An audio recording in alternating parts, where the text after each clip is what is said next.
Si l'Europe a si jalousement gardé sa relation avec l'Afrique depuis si longtemps, c'est bien parce qu'elle en tire quelque chose. Alors quand les Européens viennent investir chez nous, ils font de l'aide au développement. Mais leurs comptes bancaires sont en Europe. Et une entreprise qui fait des pertes ne reste pas longtemps en Afrique, hein. Elle ferme. Donc quand ils viennent faire des affaires, ils viennent nous aider. Quand nous, on vient faire des affaires, on est immigrés économiques. Donc à un moment donné, il faut parler bêtement du marché capitaliste à la régulière. Et donc utiliser les mêmes arguments. Comme le disait Léopold Sédar Senghor en parlant de la francophonie et de la culture, Senghor disait ceci: au rendez-vous du donner et du recevoir, les peuples des continents non européens ne viendront pas les mains vides. Je répète, au rendez-vous du donner et du recevoir, les peuples des autres continents non européens ne viendront pas les mains vides. Avec la mondialisation, ce rendez-vous est effectif. Malheureusement, l'Europe voit souvent ce qu'elle donne et nous parle moins de ce qu'elle reçoit de l'Afrique. Et l'Afrique, elle se soumet pour ce qu'elle reçoit par fatalisme ou par ignorance de la valeur de ce qu'elle a à offrir. Et comme je ne cesse de le répéter dans tous mes textes, aider quelqu'un, c'est l'aider à ne plus avoir besoin de vous. Sinon, c'est de l'assujettissement.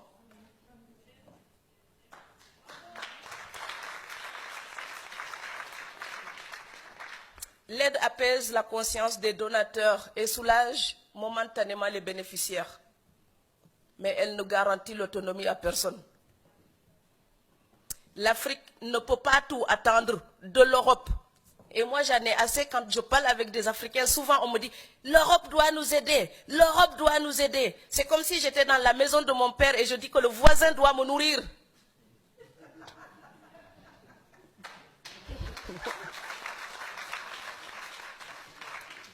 Je sais bien qu'il y a des torts que nous devons reprocher à l'Europe. Mais 3 siècles de reproches ne changeront pas notre destin. Donc, chercher un coupable extérieur ne changera pas notre destin. Si ma maison brûle et je reste là et je dis, quelqu'un a jeté une allumette, ma maison brûle, quelqu'un a brûlé ma maison, quelqu'un a brûlé ma maison. 3 saisons après, je serai encore sous les étoiles. Donc oui, l'Afrique peut reprocher des choses à l'Europe. Oui, mais les défaillances de nos dirigeants d'aujourd'hui, nous ne pourrons pas les justifier, les légitimer uniquement en accusant l'Europe. Ce serait nous mentir à nous-mêmes.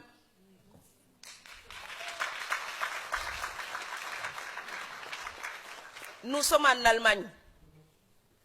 Ce pays, après la guerre, était démoli, un tas de pierres. Aujourd'hui, on a des frères qui risquent leur vie pour y vivre. C'est parce que les Allemands ont travaillé pour ça. On ne peut pas seulement les accuser, on peut aussi prendre un exemple sur eux.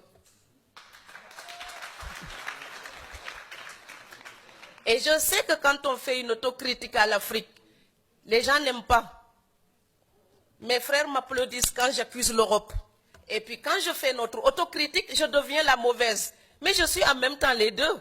La fille qui peut regarder les fautes de l'Europe, mais la fille qui dit, si je veux que ma voisine européenne me respecte, si je veux parler avec elle d'égal à égal, je dois arrêter de demander la moitié de son salaire pour gagner le mien.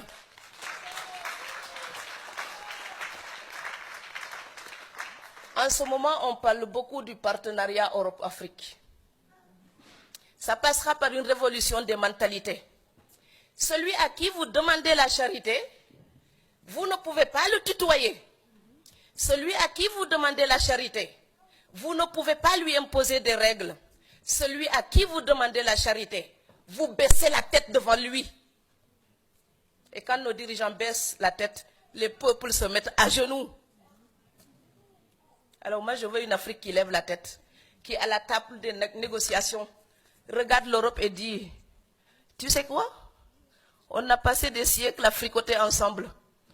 On se connaît tellement. On s'aime, on se déteste comme dans toutes les grandes relations. Mais on va faire des affaires avec éthique pour respecter nos peuples. L'Europe n'est pas digne quand elle exploite l'Afrique pour le bien-être de son peuple. Ce n'est pas éthique. Et le peuple européen ne doit plus l'accepter.